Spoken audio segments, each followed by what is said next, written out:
The insult was in Spanish, soft and ugly and sure of itself. The boss said it low, to the man beside him, about the maid filling his glass. He was certain she could not understand a word. He was the most feared man in the city. He had not misread a room in 20 years. He misread this one. The woman with the wine bottle understood every syllable. She understood it in her bones, and she was about to do the one thing no one had dared do to him in all that time. Answer back, in his own borrowed language, and call him exactly what he was. Some men are only cruel when they think no one is listening. That is not strength. That is the opposite of it. Before I tell you what she said and why it froze a room full of dangerous men, do this for me. The maid had no papers. She was one phone call from a plane home. One word from this man and her life was over. She said it anyway. Subscribe so you don't miss what happened when she did. And tell me in the comments where you're watching from tonight. I want to know who was in the room. Let me take you back to the morning of that dinner. Before the wine. Before the word.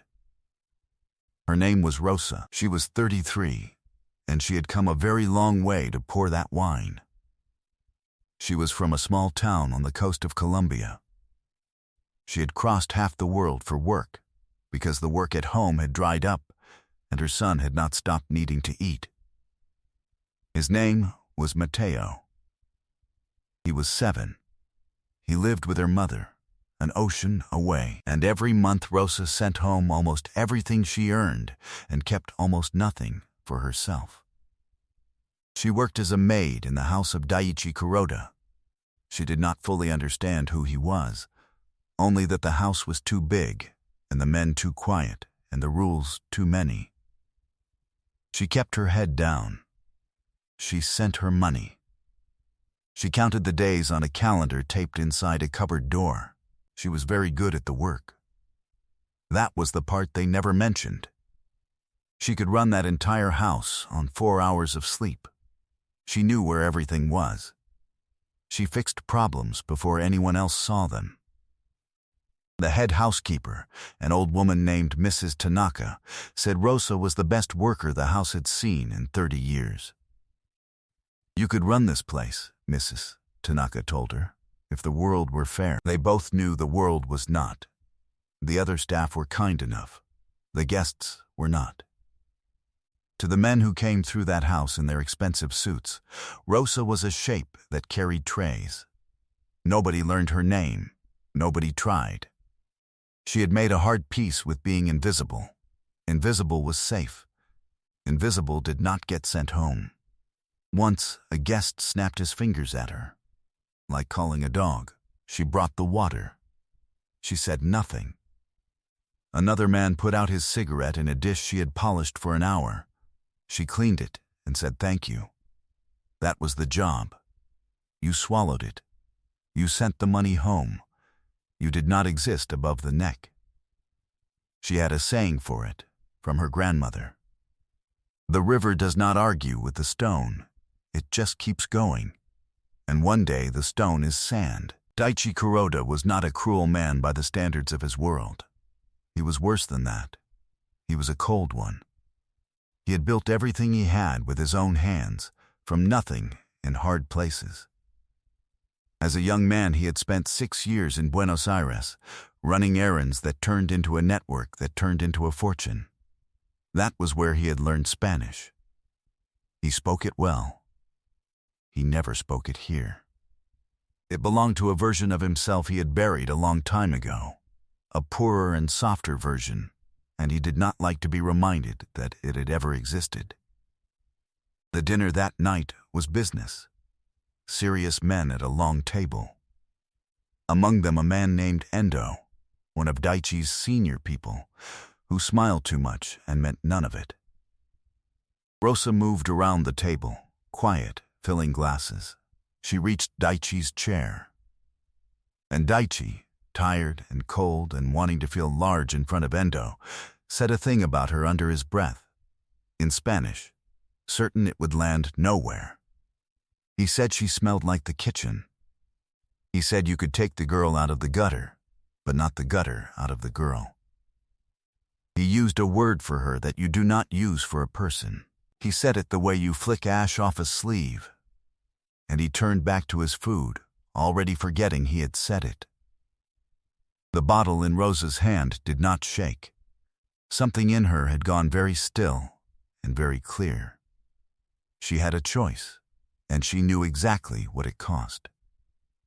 She could pretend, like always, keep her son fed, keep her head down. Or she could answer. And she thought about Matteo, and about all the years of swallowing it, and about what kind of mother teaches her son that you eat every cruelty a rich man hands you. And she set the bottle down. "Cobarde," she said, clearly to his face. "Coward." The table went silent. The kind of silent that has weight. She did not stop there. She spoke to him in the Spanish he was so sure she could not understand, in the accent of the coast he had never been to. She told him a brave man does not insult a woman in a language he thinks she cannot speak. She told him that hiding cruelty behind a foreign word is the smallest thing a man can do. She told him her name was Rosa, that she had a son, that she had crossed an ocean to pour his wine, and that she was not a gutter, she was a mother, and he would not speak to her that way again. In any language. Then she braced for the end of her life as she knew it. Endo was already half out of his chair, his face dark, ready to have her thrown out, or worse. Every man at that table waited for Daichi to give the word. One word, and she was gone. Daichi did not give it. He was staring at Rosa like she had reached into his chest and pulled out something he had hidden there 30 years ago. No one had spoken to him in that language in decades. No one had called him a coward and lived to see the sentence finished. And this woman had done both, in one breath, knowing what it would cost, and had done it anyway. He raised one hand. Endo sat back down. "Leave her," Daichi said, in Japanese to the room. Then, to Rosa quietly, in Spanish, "Say it again." "Cobarde," Rosa said. She did not look away. A brave man would not need me to. For the first time in longer than anyone at that table had known him, Daichi Kuroda looked like a person instead of a wall. He nodded, slowly. He told her she could go, and Rosa walked out of that room on legs that finally started shaking only once the door was shut behind her. She did not sleep that night. She waited for the knock. For the men. For the plane. It did not come. What came instead, in the morning, was a request. Daichi wanted to speak with her, not as a boss to a maid. Rosa went, expecting the axe. Instead, she found a man sitting in a garden, looking older and less certain than he had at the table, with 2 cups of coffee, and one of them was for her. She did not touch it at first. She waited for the trap. He did not spring one. He just drank his coffee and looked at the garden he tended himself, because some things a powerful man still likes to do with his own hands. The morning was cold. Steam rose off both cups. For a while, neither of them said a word. It was the first quiet either of them had had in years that did not feel like waiting for something bad to happen. He spoke to her in Spanish, haltingly at first, then not. He told her about Buenos Aires, about being 20 and poor and far from home, about a language he had loved once and then locked away because it reminded him of everything he had been before he taught himself to be feared. He said no one had spoken to him honestly in 20 years. He said fear was a wall, and walls keep out everything, not just your enemies. He said he was sorry. He said her name, correctly Rosa, and he asked about her son. She told him about Matteo, the drawings, the gap in his teeth, the ocean between them. Daichi listened like it was the only thing in the world worth hearing. Something began, slowly, in a language that belonged to neither of the rooms they had met in. He did not sweep in and fix her life. He was careful with her. He asked before he did anything.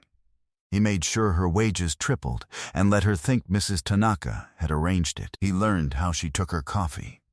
He remembered it forever.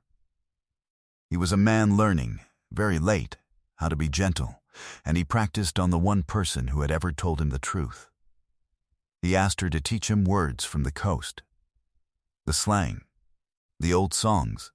He wrote them down like a schoolboy. Rosa caught herself laughing one afternoon and could not remember the last time she had. He noticed the last bite she always left on her plate. The old habit of a woman who was never sure there would be more. He never mentioned it. He only made sure, quietly, that there was always more. Small things. He gave her small things, over and over, like a man paying down a debt he could not name. But not everyone in that house was happy. Endo had not forgotten being made to sit back down in front of the whole table. In his mind, a maid had humiliated the organization, and the boss had gone soft over a servant, and both of those things were dangerous. Endo had been skimming money for years, quietly, and a soft, distracted boss had suited him fine. A boss waking up did not. So Endo decided to solve two problems at once. He would get rid of the woman and remind everyone what the house was. He found out Rosa had no papers. It did not take him long. And he made a call to the kind of people who put mothers on planes. Rosa was taken from the house on a gray afternoon while Daichi was across the city. Detained. Processed. A number instead of a name. Endo made sure the paperwork moved fast, faster than it should, so it would be done before the boss could interfere. By the time Daichi heard, she was hours from a flight. In a cold room, certain she would wake up tomorrow an ocean from her son with nothing. She thought about Matteo's face. She thought she had been a fool. She had traded her son's future for one word at a dinner table. That was the story she told herself in that cold room. It was the wrong story. She just did not know it yet. Because the man she had called a coward was, at that very moment, learning the difference between being feared and being powerful. And choosing, finally, all at once, to be the second thing. She did not cry, even then. She had learned a long time ago that crying only tells people they won. Daichi arrived at the detention office like weather. And here is the thing about a man who has spent 30 years being feared. When he finally decides to spend all of it at once on someone other than himself, it is a terrible and beautiful thing to watch. But the real reckoning came 3 days later, and it came where these things should come. In front of everyone, Daichi called the house together. Every senior man, the same long table, the same room where Rosa had been insulted in a language meant to keep her small. This time, she sat at the table, not beside it, with a cup of coffee in front of her, while men who had never once learned her name were made to look at her. Endo came in smiling, still sure he had done the loyal thing. Daichi laid it all out, quietly, the way he did everything. The skimming traced back years, every yen. The call Endo had made. The mother he had tried to disappear to protect his own theft. He set the evidence on the table like a man dealing cards. You called her the gutter, Daichi said to the room, though he was looking at Endo. You, who stole from the family that fed you, and then hid behind its power to hurt a woman who never took a thing that was not owed to her. She insulted no one. She told the truth to a man too proud to hear it. You have lied to me for 6 years and called it loyalty. He turned to Rosa. In front of all of them, the most feared man in the city inclined his head to a maid. Not a small nod, a real one, held. I insulted you in a language I thought you could not speak, he said, because I was a coward. exactly as you said. You crossed an ocean and told me the truth to my face, knowing what it could cost you. Between the two of us, only one has ever been brave, and it was never me. The room did not make a sound. These were men who had watched their boss be many things, cold, certain, untouchable. They had never once watched him call himself the smaller man. Rosa looked at him across that long table, at the head bowed to her. And she understood he was not doing it to win her. He was doing it because it was true. He had decided, late and all at once, that he would rather be honest than safe. It was the bravest thing she ever saw him do. Endo did not leave that room the way he entered it. What happens to a man who steals from that kind of family and hides behind it to harm the innocent is not shown here. It is enough to know it was handled, and that he was never a danger to Rosa or her son again. Rosa's papers were fixed within the month, properly, permanently, by people who owed Daichi favors older than she was. Matteo came across the ocean before the year was out. The first time Daichi met the boy, he knelt down to his height and spoke to him in careful Spanish, and Matteo, who feared nothing, immediately put him to work building a fort. Rosa watched the most dangerous man she had ever met take orders from a 7-year-old and understood that some walls, once they come down, do not go back up. They built something slow and real in a language that had once been used to wound and became, instead, the truest thing between them. Rosa never became invisible again. She ran that house, eventually, the way Mrs. Tanaka always said she could. And she taught her son the things she had nearly forgotten she believed: that you do not eat cruelty to stay safe. That the smallest man in any room is the one who is only brave in a language he thinks no one else can speak. Here is the thing about courage. People think it is loud. They think it belongs to the men with the power and the quiet men at the long table. It does not.